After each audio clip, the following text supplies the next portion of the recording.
Private limited banner పై జీవన్ రెడ్డి దర్శకత్వంలో నవీన్ చంద్ర ప్రియా బాజ్పై నటీనటులుగా వచ్చిన చిత్రం దళం. ఇటీవల విడుదలై విజయవంతంగా నడుస్తున్న ఈ చిత్రంలో తన క్యారెక్టర్ గురించి తాగ్పోతు రమేష్ మీడియాతో ముచ్చటించారు. ఇప్పుడు ఆ స్పెషల్ బైట్ మీకోసం. ఎటెల్లిన అరణ్యమే స్థితిగతి అగమ్యమే విషాదయోగమైంది జీవితం. దళం. హాయ్, నేను మీ తాగుబోతు రమేష్. ఈరోజు మీరు అందరు చూస్తున్నారు దళం. చాలా డిఫరెంట్ ఫిలిం.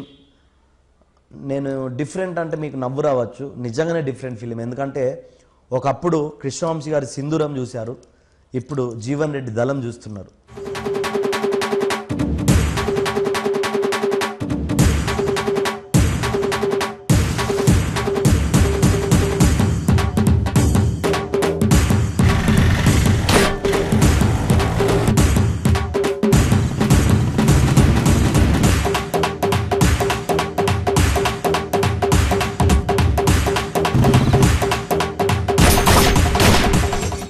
నక్సల్స్ మీద, వాళ్ళ జీవితాల మీద చాలా డిఫరెంట్గా సినిమా చేశారు.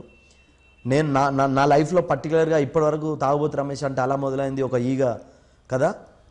దళం చూస్తే ఇవన్నీ పక్కకు పెట్టి యాదవ్ రుచి మారిగిరు కొడుకులు రక్తానికి అంటారు. నిజంగా ఐఎమ్ ఫుల్ హ్యాపీ. నాకు చాలా మంచి పేరు వచ్చింది. డైరెక్టర్ జీవన్ రెడ్డి చాలా డిఫరెంట్గా ఫిలిం తీశాడు. నవీన్ చంద్ర ఈజ్ ఎ గుడ్ హీరో. నాకు తెలిసి ఇప్పుడు యూత్లో మాస్ హీరో, అందాల రాక్షసుతో చాలా ఫేమస్, అందరికి తెలుసు. ఈ సినిమాలో సూపర్, అంటే ఒక హీరోకి అలాంటి రోల్ పడడం అనేది నిజంగా తక్కువ టైంలో అదృష్టము. నవీన్ చంద్ర భయ్యకు ఈ సినిమా ఆయన కెరియర్లో ది బెస్ట్ ఫిలిం. నా కెరియర్లో ది బెస్ట్ క్యారెక్టర్. ఎందుకంటే ఇప్పటి వరకు తాగుబోతు రమేష్ తాగుబోతుగా చూసి ఓ స్టేజ్లో జనాలకే బోరు కొట్టింది. జనాలకు ఎప్పుడు బోరు కొట్టలే, ఇండస్ట్రీకి బోరు కొట్టింది. ఆ టైంలో నా అదృష్టం కొద్ది దళం సినిమా రిలీజ్ అయింది.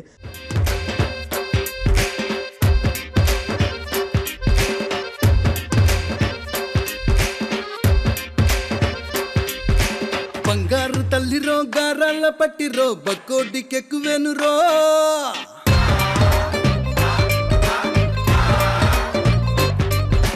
వారంబర్జాలు లేవు, మేళ తాళాలు లేవు, చేసేది మంచి పనిరో.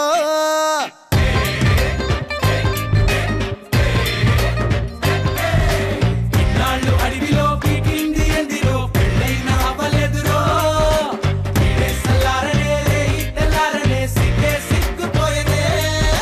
కన్ను ప్లేసులోనే దండ చూసినానే,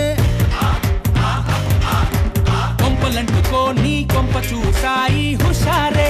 మొదలైందిరో తయ్యా తయ్యా తయ్యారే, ముస్తాబయ్యా మయ్యా బయ్యా బయ్యా బయ్యారే, మనలో ఒకడి కుయ్యా. అందరు ఎవ్వరు ఫోన్ చేసి ఏ ఆలో అంటారు. మస్తు ఖుషి, చాలా హ్యాపీగా ఫీల్ అవుతున్నా.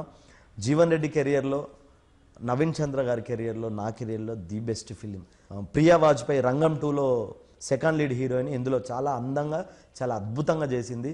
ఈ సినిమాలో పర్టికులర్గా ఈ దళం అనే సినిమాలో ధనరాజు, కృష్ణుడు అన్న నా గురించి బాగా మాట్లాడుకుంటారు. చాలా హ్యాపీగా, అదృష్టంగా ఫీల్ అవుతున్నాం.